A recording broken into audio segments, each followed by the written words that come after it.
자, 이어서 가도록 하겠습니다. 787쪽 조선 총독부. 시험에는 거의 출제되는 경향이 거의 없습니다. 총독부 단독 문제로는요. 거의 없다고 봐야 돼요. 그래서 볼 건 또 봐야겠죠. 그죠? 총독의 권한, 입법, 사법, 행정, 군대, 통수권까지 다 가져가는 것들. 막강한 권한을 가져가죠. 그 다음에 총독부 조직, 행정기구, 행정사무를 지한 정무총감 정도 체크하겠습니다. 치안의 경무총감, 정무하고 경무총감으로. 자문기구로 중추원이 있었다. 거의 친일파들로 구성되어 있었고 주로 얘네들이 하는 게 한국인들을 해유하기 위한 목적이었다. 그리고 3.1운동 전까지 10년간 한 차례 정식 회의도 소집된 적이 없다. 됐죠? 이렇게 큰 문제 없죠? 이 정도면. 그죠? 참고로 총독부는 경복궁 근정전 앞에다 새로 만들었다.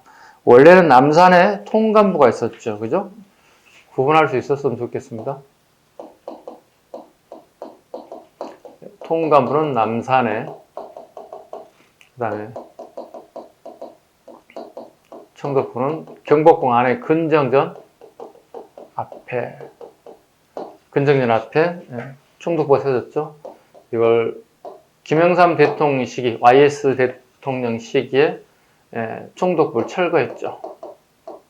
그리고 여기에 새롭게 옛 광화문을 복원시켰죠. 우리가 광화문을 볼 수 있었던 이유는 전부 다 김영삼 전 대통령 때문에. 대신 총독부를 다 헐어내서 철거해서 파괴해서 다 버렸습니다. 뭐 일부 유물이 좀 있다는 얘기도 있긴 하지만 그때 되게 설왕설래 되게 말이 많았거든요. 치욕적인 역사도 우리 역사이기 때문에 보존의 가치가 있지 않겠느냐 한편에서 YS는 단호하게 있을 수 없는 일이다 해서 단호하게 철거 명령을 때려서 그것 때문에 구지역의 어떤 환경 정화라든가 경복궁의 이치를 물론 100% 회복할 수는 없습니다만 많이 파손됐지만 그래도 어느 정도 골격을 갖춰가지 않았을까 이렇게 개인적인 생각을 한번 해봅니다. 자, 이제 정치 형태를 볼 텐데요. 1910년대 헌병경찰 통치, 그다음 20년대 문화통치, 그죠? 30년대 민족말살 통치, 여기 하나씩 볼 텐데, 첫 번째, 1920년대 무단통치를 할 겁니다. 무단통치. 아까 잠깐 언급드렸죠? 헌병들이, 그죠? 일반 경찰이 아니라 군 경찰 같은 헌병이라고 그러죠. 군 경찰을. 헌병이 민간인들을 상대로, 그죠? 민간을 상대로 경찰 역할을 하더라. 이건 말이 안 되는 거죠. 말이 안 되는 거죠. 지금 현대에서 뭐 구테타 정권이라 할까 있을 수 없는 일이죠. 자, 헌병 경찰 통치, 무단 통치. 1910년에서부터 1919년까지 무단 통치, 잘못 적었군요. 1910년대. 1910년대 무단 통치, 1910년부터 3.1운동 전까지, 그죠? 무단 통치.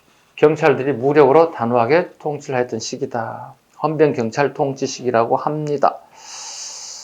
자, 이네들 헌병 경찰의 대표적인 업무가 뭐가 있는지 한번 보도록 하겠습니다. 무엇이 있을까요? 하는 게 되게 업무가 다양합니다. 일반 경찰의 업무에도 별도로 의병 색출. 가장 큰 문제죠, 얘들이. 우리 의병을 색출하는 것들. 의병 색출. 첩보 수집. 야, 이거 정보과 형사들이 하는 거잖아요. 첩보 수집. 검사 사무 대리. 뭐야, 이게. 범죄 직결 처분. 무서운 법이에요.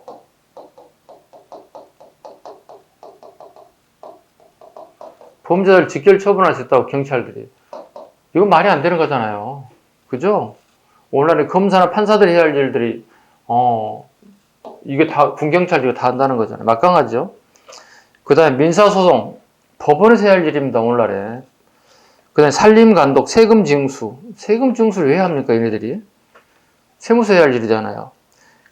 뿐만 아니라 일본어 보급. 와우. 그다음 모든 일상생활을 다 담당했다. 누가? 헌병들이, 군 경찰들이. 그다음 세 번째, 범죄 직결례를 제정했다. 연도 외워야 1910년. 그다음 경찰법 처벌 규칙. 예. 경찰서장 및 헌병대장이 3개월, 그러니까 구류, 태형, 때리는 것, 3개월 이하의 징역을 모두 다 허용했다. 판사가 해야 할 일들이에요. 그죠? 지금 생각하면 어이없는 거예요, 지금. 조선 태형령, 이건 시험에 잘 나와요. 1912년. 연도 외워야 됩니다, 이것은. 조선 태형령 1912년. 가보국 때 다 폐지됐죠. 이런 것들이 폐지됐으나 다시 부활했는데, 이게 문제는 일본인의 적용이 아니라 조선인에게만 적용된 게 조선 태형령이죠. 다르게 표현하면 얘네들 생각이 뭐냐면 조선인들은 맞아야 말을 듣는다는 사고를 가지고 있다는 거예요. 일본인들 생각이에요. 우리가 무슨 짐승도 아니고, 짐승도 때리면 말 안 들어요. 응응거리고, 그죠? 우리 집에 개마저도 응응거리는데 한마디 하기 싫은 소리 하면은 사람인데 도 말이 안 되는 게 조선 태형령. 그 다음에 제복과 칼을 차용했다. 무시무시합니다. 제복과 칼을 차용했다. 그 유명한 우리가 말로만 듣는 니폰도 지일다는 칼 있잖아요. 그죠? 예. 일반 관리, 우리가 군청에 갔는데, 시청에 갔는데, 동사무소를 갔는데, 이 관리들이 칼을 차고 있어. 다리에서 길다는 칼을 차고 있어. 그 다음에 학교 선생님들, 교원이라고 그러죠. 예. 선생님들도 까만 교복 입고 길다는 니폰도 칼을 차고 있다. 되게 이해감을 많이 주는 거죠. 네, 되게 이해감을 많이 주는 거죠. 여러분 지금 마침 졸린 시간이죠. 아마 이미 1시간 전부터 졸렸을 거야. 실은 선생님도 1시간 전에 되게 졸렸어. 죽는 줄 알았어. 식사하고 어쩔 수 없는 상황인 것 같아. 그죠? 네. 졸림에도 불구하고 선생님 강의를 했어. 여러분을 생각하면서. 선생님이 졸면 큰일 나겠다. 나는 졸지 않아야 되겠다. 열심히 정신 바짝 차리고 했는데요. 네. 그래서 지금도 들켰어. 예. 무슨 얘기가 그랬지? 졸리면 큰일 나. 이거 칼 맞을 일이 있어. 목에 칼 들어온다고, 이게 졸리면 선생님한테 걸리면. 그 다음에 지본권 제한 볼게요. 앞에 별표 할게요. 네, 제복과 칼도 별표 하시고요. 네. 별표 기본적으로 하시고요. 그 다음에 기본권 제한도 별표 할까요? 네. 기본권을 빼앗기게 되는 거죠, 이제. 자, 하나씩 보겠습니다. 신문지법, 4대 약법 중에 하나, 신문지법. 이거 연도에 외워야 돼. 뭐 어쩔 수 없어. 이 근현대사 부분 연도를 외우지 않고서는 방법이 없어. 신문지법, 보안법, 맞아요. 1907년. 그 다음에 학회령, 1908년. 학회를 만들면 안 된다는 얘기야. 학회라는 것은 꼭 같은 과목을 전공한 친구들이 만드는 걸 학회라고 그러는데, 학회령도 규제를 받습니다. 그 다음에 출판법 1909년입니다. 1907년, 1907년, 1908년, 1909년. 연도 다 외워야 돼. 뭐 어쩔 수 없어, 이건. 출판 누구나 함부로 할 수 없다는 것들이죠. 신문지법 다 적용을 받아야 한다. 1907년 이후에 만드는 신문들. 아까 신문지법 적용받는 신문들 한번 정리한 적이 있죠. 그러면 적용받지 않는 신문들. 즉, 1907년 이전에 만들었다, 1907년 이전에 사라진 신문들은 뭐 한성순본이, 그죠? 한성주본이 이런 신문들이 해당되지 않죠. 대상이 아니죠. 그 다음에 출판법을 제정해 언론 출판 결사의 자유를 박탈했다. 무서운 거죠. 네. 언론, 출판, 집회, 결사의 자유를 완전히 박탈했다. 이건 사람이 사는 거 아니잖아요. 그죠? 사람이 얼마든지 이걸 해야 되는 거 아니에요? 이게 민주주의의 가장 기본이잖아요. 그죠? 민주주의 가장 기본이라고 할 수 있는 걸 박탈당했다는 얘기는 말이 안 되는 거죠. 네. 그 다음에 독립운동 탄압에 대한 얘기, 안학사건. 안명근의 대라총달 암살 미수사건이라고 그러죠. 실은 우리나라에 이제 군자금을 조달하러 왔다가 그 자주 찾아뵀던 분들께서 갑자기 군자금 내는 걸 거부합니다. 그래서 젊은 혈기의 안중근과 드자비가 좀 일어났어요. 둘이 신경이 벌어져서 싸우다 보니까 경찰 출동해서 잡고 봤더니 안명근이었어요. 이게 안중근 사촌 동생인데 이게 이제 강제 어떤 고문에 의한 신민회의 그 비밀 조직들이 하나씩 전부 다 공개됐습니다. 600명 정도가 체포됐고요. 105명 정도가 구속됐어요. 그 결과 신민회가 해체되는 가장 결정적 이기를 맞이한 게 일명 백오인 사건 또는 안학 사건 이렇게 얘기합니다. 어떻게 해도 다 상관없어요. 같은 말이에요. 안명근과 관련된 것 때문에 안학 사건이라고 하고 600명 중에 105명이 구속됐기 때문에 백오인 사건이라고도 하고 되죠? 결과 이 신민회는 해산되고 말았습니다. 독립운 탄압과 관련된 신민회 탄압 되게 중요한 부분이고 시험에 너무 잘 나왔어요. 그죠? 11년까지. 해제된 이후 11년에 안학사건, 안명근과 관련된 사건, 안학지방에서 일어난 사건, 군자금을 거둘렀다 체포됐고, 그 다음에 600명 중에서 105인이 구속돼. 핵심 인사들이 구속됐으니까 어떻게 신민의 활동이 더 이상 진행되기 어렵겠죠. 그죠? 그 다음에 민족교육억압 789페이지. 민족교육억압, 사립학교 규칙을 개정. 차장 규칙도 제정해서 민족교육을 못하게끔 만들었다. 그 다음에 문화재 훼손. 아우, 이게 참 힘들죠. 자, 경복궁 근정연합회 조선 총독부를 건립. 아까 했죠? 강화물 허려내고. 창경궁을 창경원으로. 이야. 창경궁을 창경원으로. 성종 때 만들었던 건데, 창경궁으로 객관식 유원지를 만들었다. 뭐 동물원 같은 걸 만들어 버렸어요. 그러니까 우리 어떻게 왕궁에다가 동물원을 만들 수 있습니까? 완전 우리 뭐랄까 조선 왕조에 대한 완전한 부정, 우리를 무시하는 처사들이라 봐야 되겠죠. 그다음에 경희궁 지금 되게 많이 축소됐죠. 강행군도 만들었던 경희궁이 폐쇄하고 거기에 경성중학교를 설립했어요. 거기다가 지금 많이 복원되긴 했지만 이렇게 우리 그 조선 왕실의 어떤 중심부를 전부 다 헐어내고 자기들 입맛대로 사용하게 됐다. 그 다음에 조선 태형령, 그 태형령 내용 한번 보고 사료 탐구에 3개월 이하의 징역 또는 구류에 처했다. 또는 정상에 따라서 태형에 처할 수 있었다. 벌령에 의하면 태형에 처하거나 또는 벌금이나 과태를 태형으로 바꾸는 경우는 1일 또는 1호를 하나로 친다. 제13조 본령은 일본이 아니라 조선인에만 한해서 적용한다. 됐죠? 이렇게까지. 그 다음에 789페이지에 이제 좀 지울까요?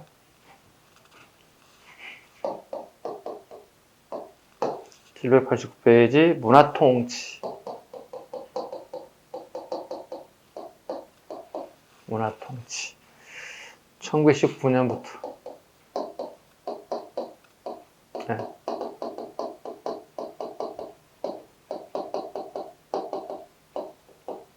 꼭 알아야 할 질문.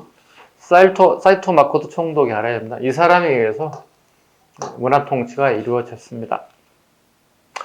그렇다면 이루어진 이유가 뭘까? 그 결정적인 배경에는 3.1운동입니다. 우리가 일본에 이렇게 꽉 눌렸잖아요. 제가 이런 볼펜을 비유하는데 볼펜을 밑에 보면 스프링이 있잖아요. 그죠? 세게 누르면 누를수록 어떻게 반발력도 뻥 터지는 거예요. 3.1운동이라는 게 엄청나게 커졌죠. 전 국민이 나서게 됐잖아요. 너무 세게 눌렀다는 얘기야. 세게 누르니까 뻥 터지더라는 거예요. 그래서 야, 무단 통치에서 좀 정치 패턴을 바꿔야 되겠는데 그게 일명 뭐죠? 문화 통치예요. 제가 가끔 물어보거든요. 수험생들이. 문화 통치가 뭐예요? 이렇게 물어본다고. 일본인들 우리에게 문화적으로 대해주는 거 아닌가요? 이렇게 얘기하는 친구들이 되게 많습니다. 그건 아니에요. 전혀 관련 없는 내용입니다. 문화 통치라는 보세요. 일본 애들은 이 시기 3.1운동 이후부터는 친일파들 양성해요. 무슨 말인지 대충 짐작가죠? 그 자기 손에 피 묻히지 않겠다는 거야. 우리 조선인들을 이용해서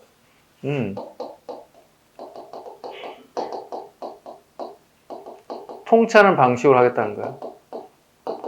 이게 문화 통치예요.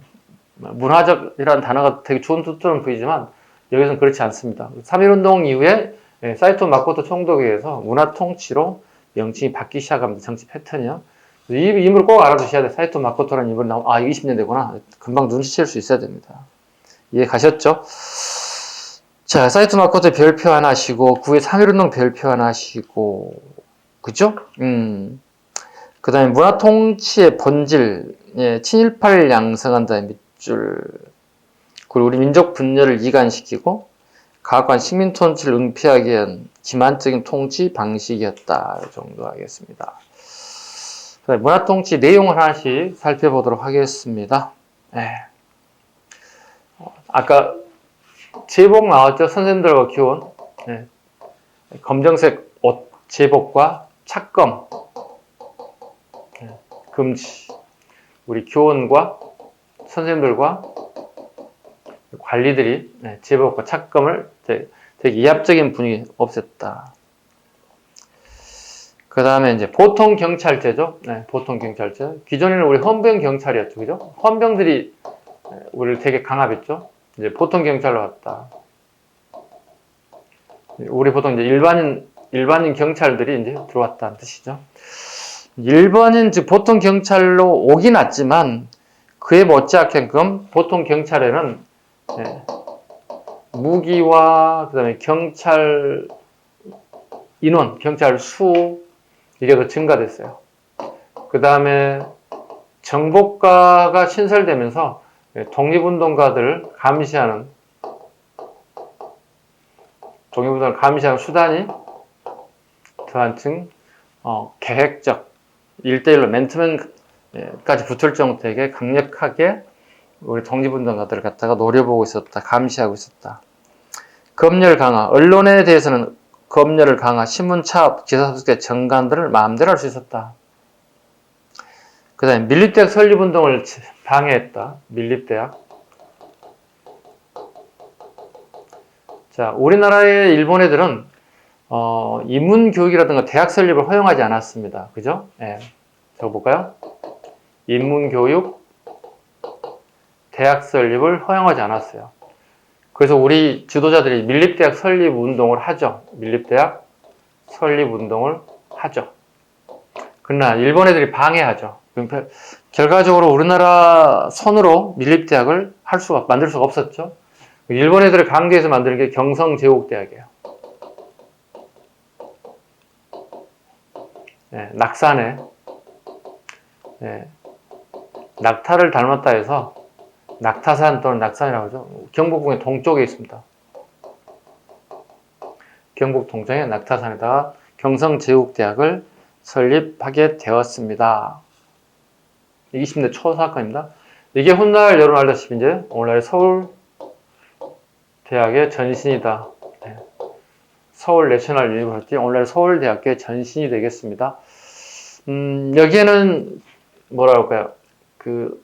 일본 애들과 그다음에 우리 조선인들이 같이 학교를 다니는 그런 학교였어요. 대학이었어요. 아무래도 이제 경성제국대 취지 자체가 일본인 위주의 교육을 이루어졌을 거고요. 그 다음에 일본인 교수들이 거의 대부분 다 교수 역할을 했고요. 그리고 조선인 일부 뜻있는 인사가 갔거나 또는 친일했던 자식들이 가거나 되게 좀 복잡합니다. 경성제국대학은. 경성제국대학을 얘들이 대학 설립 만들었다. 교수들 자체가 전부 다 일본인들이고요. 그래서 좀 왜든지 모르게 우리가 그렇죠. 뭐 말하기 좀 그렇긴 하네. 이런 부분들이 있다는 것들. 그 다음에 지방자치에 관련된 부분. 지방자치는 거의 허용하지 않는 형식적인 지방자치 정도였다 정도. 그 다음에 치안유지법 꼭 알아야 되겠죠. 치안유지법 1925년. 치안유지법은 원래 일본에서 처음 만들었던 법을 적용하는데요. 치안유지법은 원래 목적은 공산주의를 색출하는 거예요. 즉 사회주의자이죠. 공산주의를 색출할 목적으로 일본에서 먼저 만들었어요. 일본에서도 지금 현재 1917년 레닌 혁명 이후에 일본에 사회주의가 들어왔고요. 우리나라도 3.1운동을 기점으로 사회주의가 본격 유입되거든요. 공산주의 색출할 목적을 만들었지만 실상은 독립운동가를 색출할 목적이에요. 네, 독립운동가를 색출할 목적으로 만든 게 치안주의. 이거 연도해야 돼요. 1925년. 하나, 둘, 셋, 넷, 5글자. 1925년 연도에 오시면 됩니다. 그 다음에 친일파 양산. 네, 친일파 양성. 네. 원래 이 문화 통치 자체가 친일파를 양성하는 거거든요. 네, 친일파를 양성해서 조선을 이용해서 통치를 하는 방식. 친일분자들을 대거 양성하는 방식이었다. 이해 가셨죠? 충분히. 그죠? 그 다음에 이제 791쪽. 네. 민족말살 통치 보겠습니다.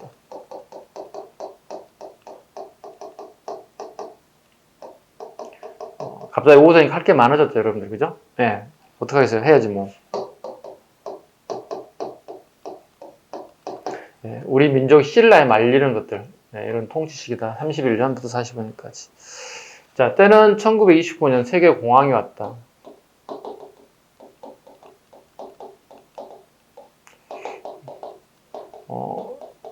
경제적으로 최악의 상황이 온 거죠. 네. 세계 공황이 왔다. 세계 경제 대공황이 왔다. 네. 대공황이 왔는데 각 나라별로 대책들이 조금 달라요. 그죠?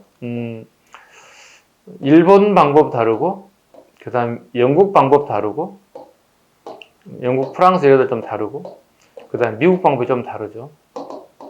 일본은 가장 최악의 상태인 식민지를 개척해서 여기에 물건을 판매하겠다는 거야.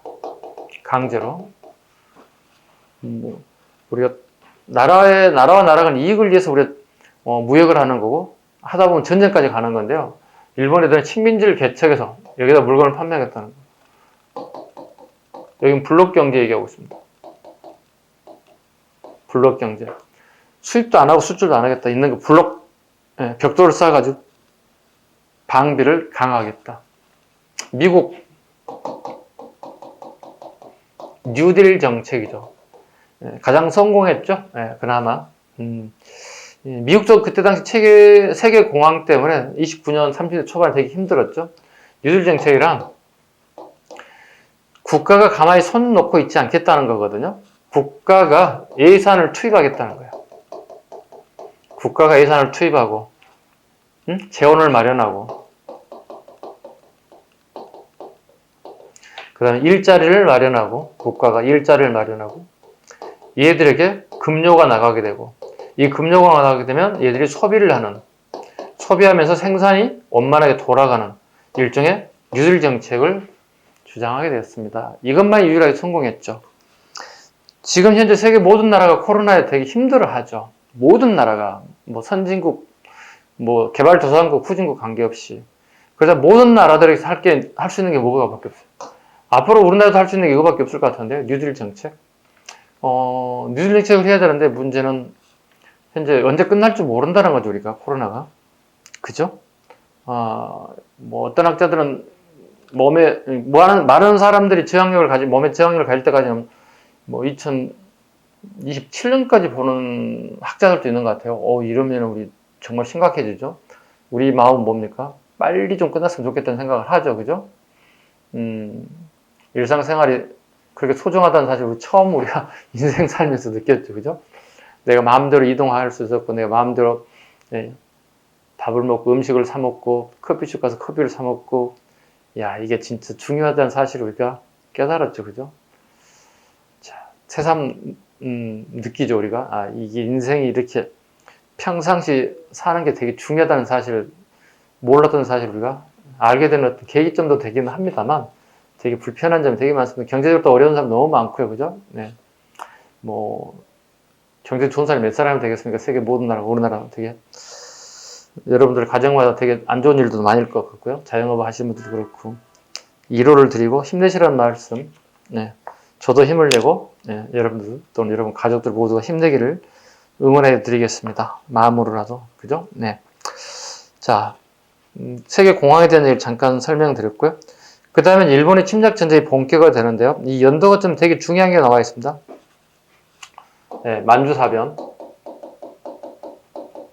1931년. 알아야 됩니다. 네, 상해 사변.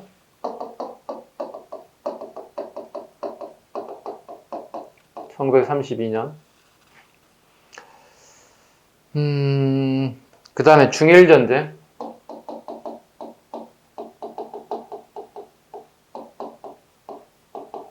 중일전쟁. 그 다음에 태평양전쟁.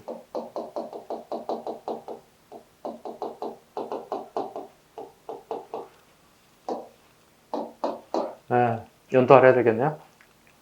만주사변은 왜 중요할까요? 왜 중요할까요? 되게 중요하죠. 우리 한번 지도를 조그맣게 그릴게요. 어쩔 수가 없어요. 칠판이. 이렇게. 여기저기잖아. 그죠? 일본 애들은 우리 조선이라는 나라를 먼저 먹었죠. 그죠? 속된 말로. 그 다음에 이제 중국을 먹고 싶거든요. 그래서 중국 본토가 여기잖아요. 너무 커요, 이게. 여기까지 같이 들어가게 되면. 이거 두 번째 먹는 거, 이렇게 순서대로. 마지막 이렇게 먹는 거, 이런 식으로. 1번, 2번, 3번. 자, 조선이라는 나라를 먹었지? 만주사변 1931년 만주를 갖다가 기습 점령해서 먹어버렸어. 만주사변이 일어나고 난 다음에 우리나라의 독립운동의 방향을 물어본다고. 되게 중요해.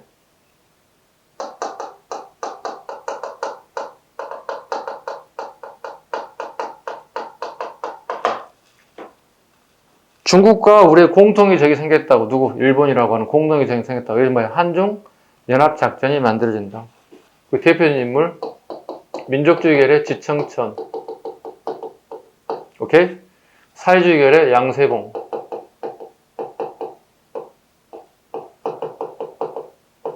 이거 나중에 독립운동사 할 건데요. 그러니까 이 두 사람들이 중국의 나라들과 합쳤다는 뜻이에요. 예. 중국의 호로군, 중국의 의용군과 연합작전을 통해서 일본인들과 무장투쟁에 나서게 됐다. 31년 이후에 한중연합작전, 30년 초반 한중연합작전, 공동의 적이 생겼다. 되게 중요하죠. 상해 사변 볼까요? 얘네들이 지금 여기 나오는 사변이라는 단어는 전부 다 기습 공격했다는 뜻입니다. 예고하지 않고 기습 공격했다는 뜻입니다. 우리 6.25 사변, 을미사변. 야, 명성하고 내가 오늘 저녁에 너 죽이러 갈 거야. 피하지. 어떤 대책을 마련했겠지. 1950년 6.25 사변. 1950년 6월 25일 날 새벽 4시에 늘 기습 남침에 내려갈 거야.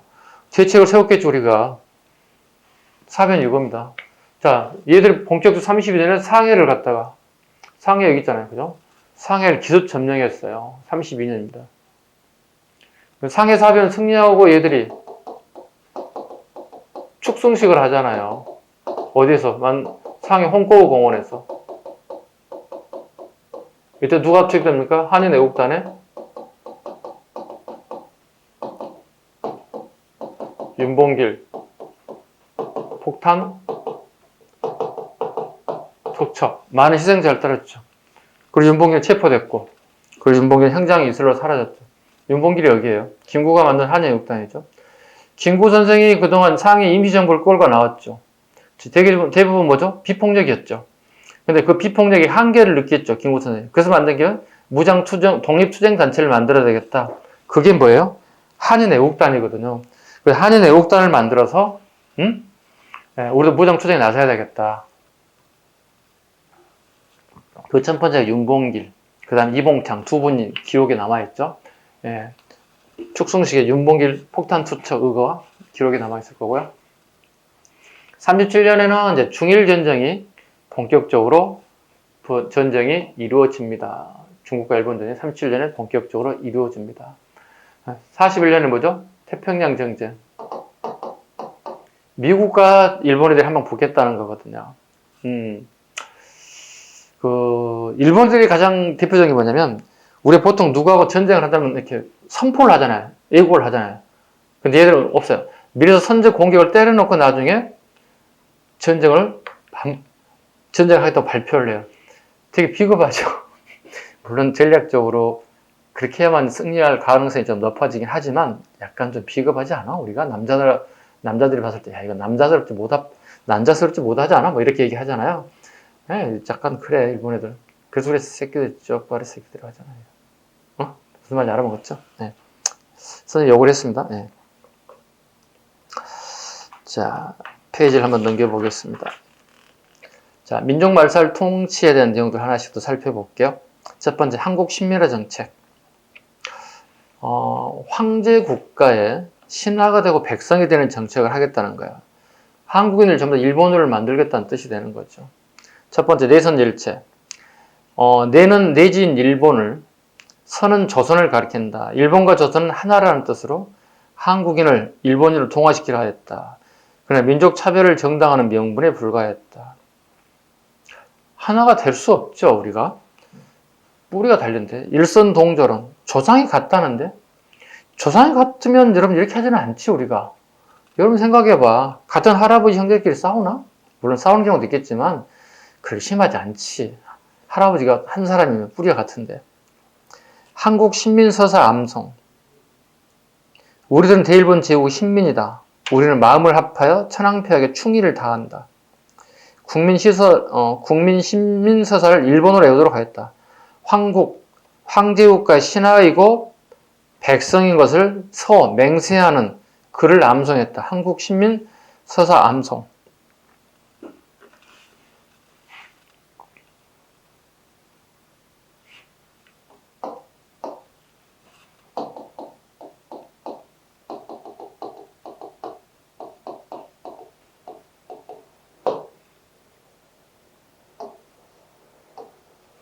우리가 모르는 것도 있죠.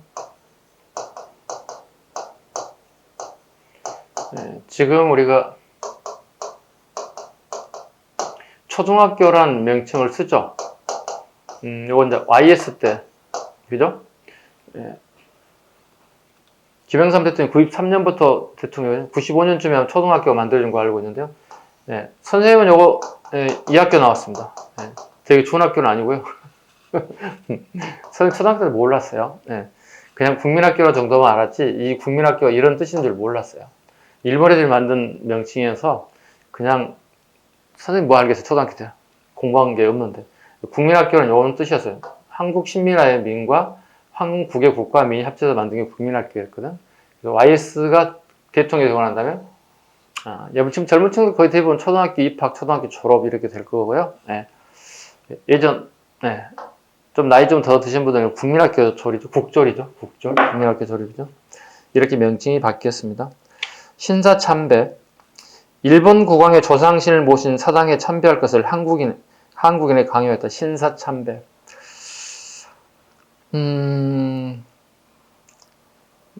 참 안타까운데요. 이게 이제 신사라고 하는 게 이제 그 일본 국왕의 조상신을 모신 거기도 하겠지만 방금 얘기했던 중일전쟁, 태평양 전쟁을 통해서 일본이 희생됐거든요. 그리고 신사에 이패가 모셔져 있다고요. 다르게 표현하면 우리나라를 공격하다 돌아가신 분도 계실 거거든요. 그분들한테 우리가 인사를 해야 한다는 얘기예요. 우리나라를 멸망시켜서 고맙습니다. 우리 할아버지를 죽여서 고맙습니다. 이런 나라가 어딨어? 이런 사람이 어딨어? 여러분 그게 가능해? 이게 신사참배라는 게 되게 안타까운 거죠.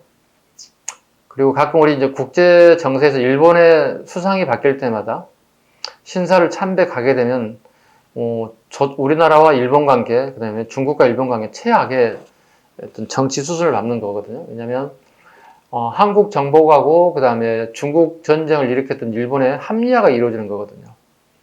그러면 피해 당사자국이었던 우리나라와 중국은 최악의 상황으로 되는 겁니다. 이럴 때는 둘 똘똘 뭉쳐, 중국과 우리나라가. 일본을 상대로 공동의 적이 만들어지니까.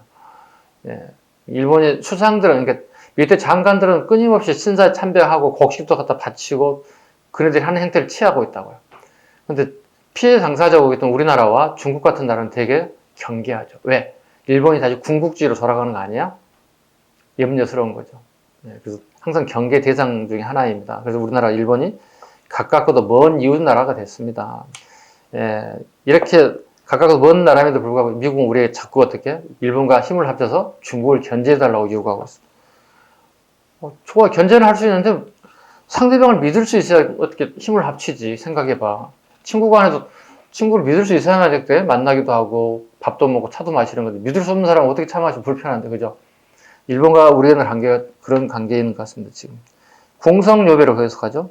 일본 국왕에 대한 충성의 표시로 일왕이 살고 있는 궁성을 향해 절을 하도록 하는 궁성요배를 강요했다.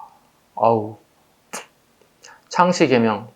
창씨 씨를 바꿨다는 뜻이야. 우리가 고유 성씨가 있죠. 뭐 김씨, 씨, 박씨, 채씨, 정씨. 이 바꾸고 간 이름도 바꿔서 개명, 이름을 바꿨다. 즉 성가 이름을 일본식으로 바꿔야 됐다. 일본식 성명을 사용하지 않은 사람은 자식을 학교에 보낼 수도 없고 식량 배급도, 속된 말로 우리 동사무소, 관청, 기타 관청을 출입이 불허. 그 다음 일본 유학 가고 싶은 사람 불허. 뭐 창씨 개명한 사람 되게 많았겠죠. 뭐 따져보면 한 7, 80%가 창씨 개명을 했다고 하니까요. 네. 그렇다면 창씨 개명을 한 사람 모든 사람을 전부 다 우리가 친일로 봐야 될 것인가? 그건 좀 문제가 있겠죠. 우리 윤동주 시인 같은 경우도 창씨 개명을 하고 난 다음에 일본 유학을 갔으니까요.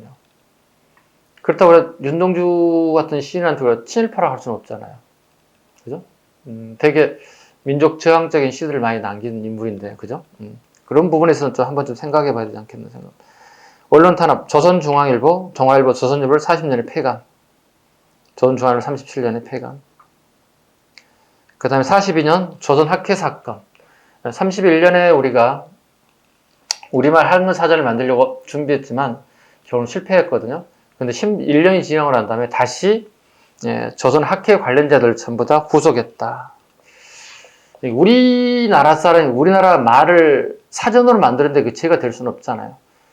근데 그게 형법에 그게 제목이 없어요.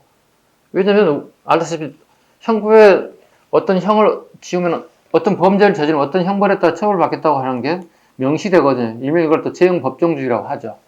재형법정주의가 될 수가 없는 거거든요. 근데 이 사람들이 적용시키는 법이 뭐예요? 치안유지법을 적용시켜요. 네, 치안유지법은 알다시피 형을 3년 이상 때릴 수 있어요. 아니, 조선 사람이 우리말 사전을 만들었는데 무슨 위반이 되고 무슨 범죄 행위입니까? 코에 걸면 코걸이, 귀에 걸면 귀걸이. 이거 열받기 시작합니다. 문화말살정책, 3차 교육령을 발표해서, 자, 우리말, 우리 역사, 교육 못하게 만들었습니다. 우리말, 우리 역사. 아예 말 못합니다. 그래서 일본인 학교에서 일본인처럼 일본 말을 써야 되고, 한국 사람들께 우리말을 하다 걸리면 이건 태학 처분을 당해야 되고요. 되게 중징계를 받는 어마무시한 상황이 발생됩니다. 이 조선학교 사건도 마찬가지였습니다. 평양에, 함흥이죠. 거기에서 여학생들이 이렇게 차에서 이렇게, 조선인끼리 조선말을 하다가 걸렸는데, 알고 봤더니 학생들이었고, 그리고 학생들이 교육받는 과정 중에 30년대 한글 사전을 편찬했던 관련자와 연계되다는 사실을 알고서 터져나온 게 조선학회 사건이거든요. 이게 얼마나 치욕적입니까? 우리말을 우리가 사용할 수 없었다는 거. 학교에든 기차에서든 간에. 그 다음에 통제정책 강화, 조선 사상범 보호관찰령. 독립운동 하신 분들, 사상분들 보호관찰령을 만들어. 언제든지 정보경찰들이 와서 집에 와서 볼 수 있게끔, 신고할 수 있게끔. 그 다음에 얘네들이 A라는 지역, B, C 지역으로 이동해서 신고하게끔 가는 것. 신고하지 않고 가게 되면 엄한 처벌을 받겠다는 것. 국민정신총동원 조선연맹, 애국반, 사상부 예방 구금령. 사상부 미리서 구금시킬 수 있다는 것. 그 다음 친연유지법 위반자 중에 집행유예, 기소유예, 가출업자를 대상으로 보호관찰하는 명령 아래 활동을 제하겠다. 계속 보호관찰하겠다는 뜻이잖아요. 형기가 다 끝났음에도 불구하고. 그래서 인적, 물적 수탈, 전쟁 물자와 조달을 위해서 물자 식량을 공출. 그럼 징용 일본군 이안부 근로정신대 등을 통해 인적 수탈, 최악의 상황이죠. 지금도 우리가 가장 문제되는 게 이안부 문제죠. 즉 여성을 노동을 하겠다고 데리고 갔다가 이안부로 성적 놀이개로 삼았다는 그 군인들의 패방 직전에 인륜적으로 도저히 있을 수 없는 일들을 저질렀다. 그럼에도 불구하고 일본 정부는 부정하고 있습니다. 잘못했다면 잘못을 뉘우치고 용서받는 게 사람의 도리고, 그죠? 네, 그 다음에 도덕적인 정치를 생각한다면은 이건 후손들 위해서라도 사죄해야죠. 그죠? 본인들이 지은 죄라고 안 하다 치더라도 선조들의 잘못을 후손들이 반성한다면 우리가 충분히 용서할 수 있는 그런 마음의 준비 자세는 돼 있잖아요. 그죠? 잘못했다는데 우리 때려 죽이겠어요? 우리 같은 사람들이?